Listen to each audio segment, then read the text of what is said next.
The Western Rhode rivers are two subestuaries of the Chesapeake Bay, which contain approximately 53 million cubic meters of water. The watershed covers 78 square kilometers and has an average depth of 2 meters. Freshwater flows into the Chesapeake Bay primarily from the Susquehanna River and is mixed with salt water flowing up from the Atlantic. The WRR subestuaries undergo constant fluctuations in the environmental conditions, such as salinity, dissolved oxygen, sediment, and nutrient concentrations. The excess nutrients entering the Western Rhode rivers have over time caused what is known as a eutrophication process. In the eutrophication process, excess nutrient flow causes algae to overpopulate the waters.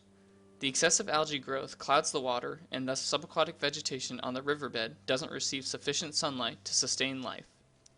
This water clarity, also known as Secchi depth, is used as one of the main indicators of the water quality in the WRR. The algae in the rivers eventually die off, which may seem like a good thing, but in fact this algae die-off harms the rivers even more because they oxidize, thus reducing the dissolved oxygen levels of the water and further preventing subaquatic vegetation growth. Shown below is the 2011 West Rhode Riverkeeper report card, in which you can see the water clarity, dissolved oxygen, nutrients, chlorophyll, and subaquatic vegetation as they meet or do not meet the threshold and their grade average for that year.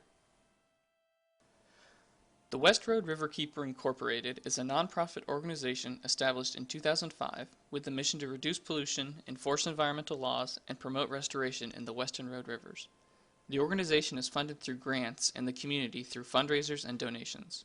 I'm Chris Trumbauer, and I run the West Rhode Riverkeeper organization, and my title is also Riverkeeper.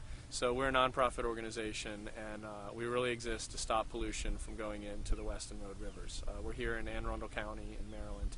We work with the community, try and do restoration projects, do outreach, we do water quality monitoring, and we advocate for better environmental policy.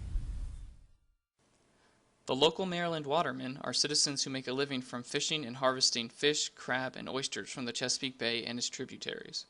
Once a prosperous industry, currently Maryland has seen a decline in working watermen due to overharvesting and environmental changes. As excess nutrients and sediment run off into the Chesapeake Bay, aquatic species have been affected by an ecological decline in the subaquatic vegetation. In response to this change, watermen require new methods to continue earning an income from the Chesapeake Bay. The Maryland Department of Natural Resources governs the Chesapeake Bay and its tributaries, as well as manages the coastal regions. In addition to regulating the use of waters, the MDDNR also promotes and supports the aquaculture enterprise. Through providing leases and loans for local watermen, the MDDNR plays an active role in sustaining the profitability of aquatic harvesting in Maryland. The objective of the MDDNR is to regulate Chesapeake waterways as well as support the aquaculture industry. The residents surrounding the Western Rhode rivers support the restoration and protection of the water. However, they also contribute excess runoff through yard and stormwater drainage. Construction sites, fuel stations, and boating communities also contribute to this nutrient runoff and sediment erosion. With the creation of the West Rhode Riverkeeper Incorporated, these negative impacts have been measured and solutions to reducing environmental impact have been publicized over the past decade. Due to the reduced filtering which occurs for bottom-feeding oysters, a vertical cage system will be used in order to maximize filtration.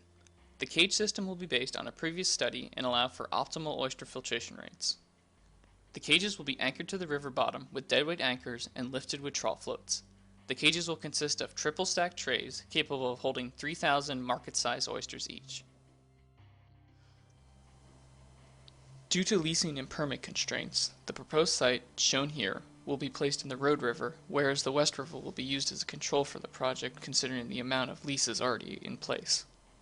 The proposed site location, at a maximum capacity, can hold 5 lines per acre, 750 trays per acre, and 2.25 million market-size oysters per acre.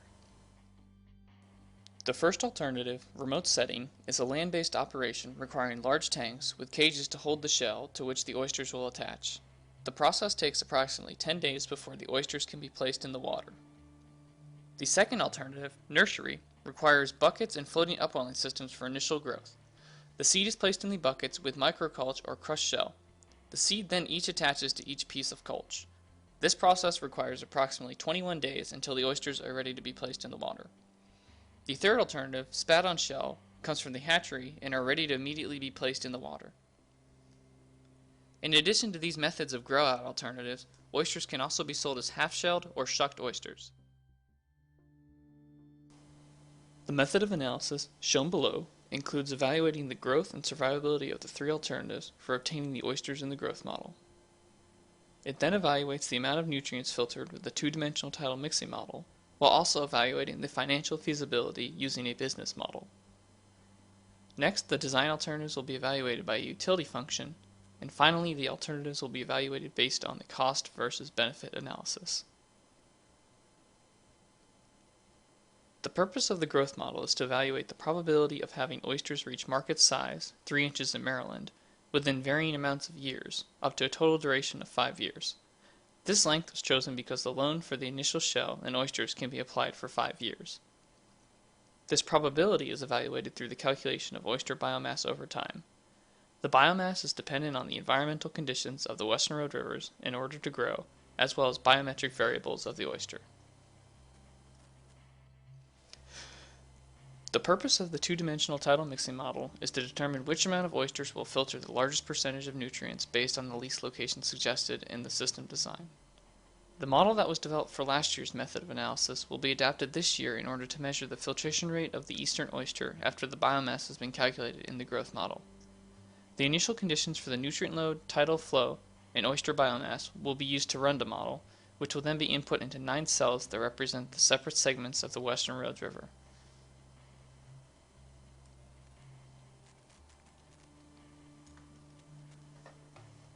The business model calculates the yearly cash flows from the probability of profit in yearly increments.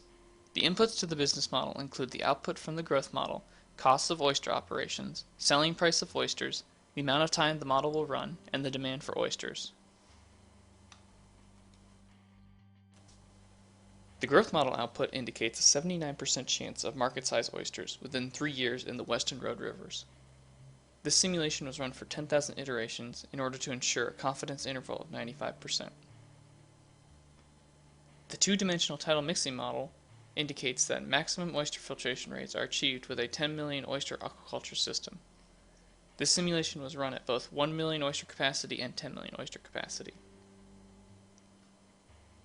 The business model output indicates the highest ROI gain occurring at approximately 5 million oyster operating capacity. The economy of scale is gradually diminished after this point.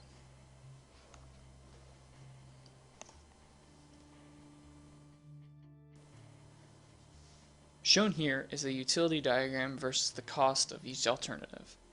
Remote setting has the highest utility output, followed by nursery and then spat on shell, all sold at half shell.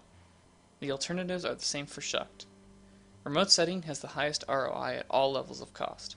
However, if public approval decreases 2% or more, or if availability of shell increases 5% or more, the nursery alternative has the highest utility at all costs. If public approval increases to 40% or more, then spat on shell has the highest utility. Based on these results, it is recommended a remote setting stage oyster aquaculture system be implemented in the Western Rhode rivers to increase the water quality while providing a financially self-sustaining business for local watermen if sold at half shell.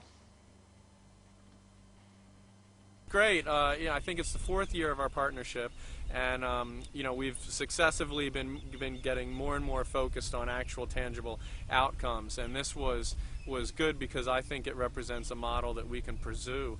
Work with the community, work with some of the folks at state agencies to see, is this a viable thing that the waterman community can do to not only make some money for them, but also do something positive for the water quality. The oyster fishery around here is at historic low levels, 1% by most estimates of what it was in the boom times. And there's still watermen out there that are making their living doing that. There's just not that many oysters around. So anything that we can do to try and promote that population to grow and be economically viable for the watermen, but also environmentally positive and help take some of the nutrients and sediment out of the water is something that we're totally on board with.